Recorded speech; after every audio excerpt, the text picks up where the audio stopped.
जी। मुझे ये बताइएगा, फवाद चौधरी साहब ने भी एक इंटरव्यू में कहा है कि तहरीक इंसाफ की जो मौजूदा क़यादत है, आप भी उसका हिस्सा ही है लाजमी तौर पे, वो चाहती है कि इमरान खान जेल से बाहर ना आए, क्योंकि उनको डर है कि अगर खान साहब बाहर आ गए तो पुराने लोग क़यादत संभाल लेंगे। क्या यही वजह है कि अभी तक आप लोग बासर तौर पर कोई ऐसी हिकमत अमली नहीं अपना रहे और चाहते हैं कि पाबंदे सलासल ही रहे और कोई रिलीफ ना मिले?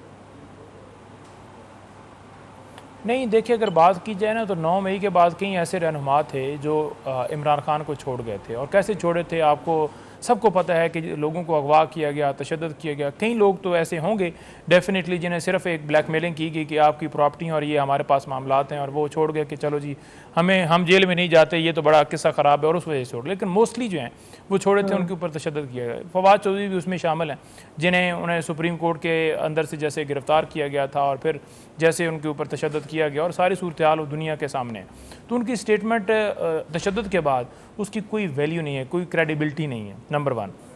नंबर 2, जो वो बात कर रहे हैं कि क़यादत चाहती नहीं है कि वो खान साहब बाहर हैं, तो जब वो बाहर थे तब भी तो खान उस वक्त 9 मई था और लोग छोड़ कर जा रहे थे, तो उसका उसके साथ जवाब बनता नहीं है कि लोग चाहते नहीं। लोग क्यों नहीं चाहेंगे?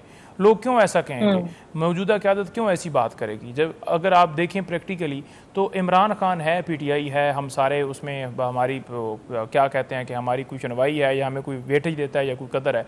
अगर खान साहब को हटाएं तो फिर पीछे क्या बचता है? लोगों ने तो वोट बिल्कुल खान दुरुस्त। को दिए, लोग तो ठीक खान है। के साथ खड़े हैं, लोग थोड़ी पीटीआई के रहनुमाओं के साथ खड़े हैं।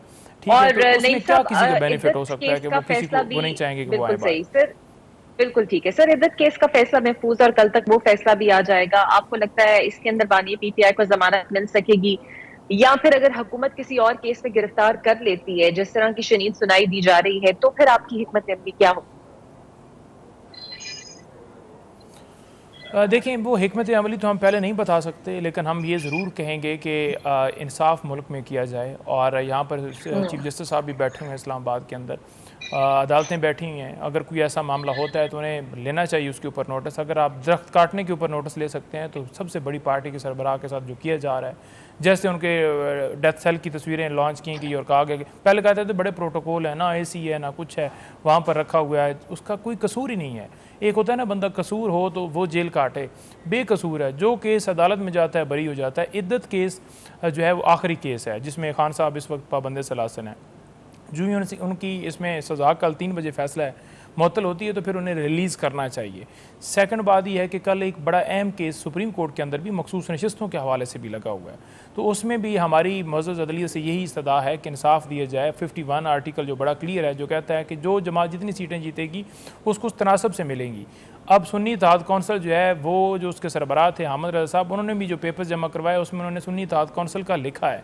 तो जब उन्होंने लिखा तो इट्स मीन कि सुन्नी इत्तेहाद कौंसल एज ए पार्लिमानी जमात तस्लीम, इलेक्शन कमीशन ने भी कर ली, पार्लिमानी हमारी वो पार्टी को तस्लीम कर लिया गया। और उस जो नॉमिनेशन पेपर के ऊपर लिखा हुआ है सुन्नी इत्तेहाद कौंसल, तो वो उससे साबित हो गया कि वो सुन्नी इत्तेहाद कौंसल एज ए जो है वो उसने इलेक्शन और उसके मेंबर ने इलेक्शन लड़ा है। तो जब उसके मेंबर ने इलेक्शन लड़ा है तो इट्स मीन कि उसकी पार्लिमानी हैसियत है और हैसियत तस्लीम भी की जा चुकी है, तो नशिस्तें मिलनी चाहिए। जो कि इस वक्त तक जो रिमार्क्स आए हैं, सिवाय 2-3 जजेस के अलावा बाकी सारे जो हैं सपोर्ट कर रहे हैं पीटीआई को, सुन्नी इत्तेहाद कौंसल को, कि इनकी सीटें किसी और जमात को किसी सूरत भी नहीं जा सकती थी। तो अगर सर नहीं मिलती तो फिर क्या करेगी तहरीक इंसाफ?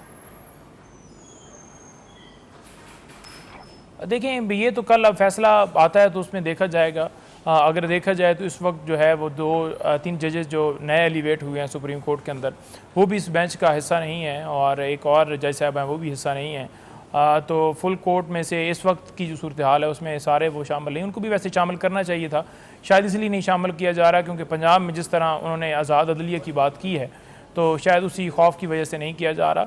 लेकिन हम उम्मीद रखते हैं कि उसमें फ़ैसला जो है वो आएगा, और तहरीक इंसाफ का हक़ थी जो कि बाद में हम सुन्नी इत्तेहाद कौंसिल में हमें मजबूरन शामिल होना पड़ा। और ये भी क्लियर कर दूं कि पाकिस्तान तहरीक इंसाफ एज ए जो है वो अपने तमाम उम्मीदवार जो हैं, मैं ख़ुद लड़ा हूँ इलेक्शन हल्के से, और हमने जाकर अपने टिकट्स जो हैं वो पार्टी का जो सर्टिफिकेट है वो आरओ को दिया था। ये बार बार कहा जा रहा है कि जनाब इन्होंने तो कोई जाकर सर्टिफिकेट नहीं, हमने दिया था। और उन्होंने सर्टिफिकेट लेने के बाद भी ये कहा कि आप आज़ाद हैं, क्योंकि सुप्रीम कोर्ट का फैसला आ गया है, आपने इंटर पार्टी इलेक्शन जो है ठीक नहीं करवाए थे, बल्ला ले लिए गया, तो लिहाजा अब आप आज़ाद हैं। ये निशानात हैं, इनमें से आपने कोई चूज़ करना है। हालांकि उस चीज़ को हमने बिल्कुल हाई सही। कोर्ट में भी चैलेंज किया, लेकिन 10-15 दिन का टाइम था, वो उसके ऊपर कोई हमें इंसाफ नहीं मिल सका। बिल्कुल सही।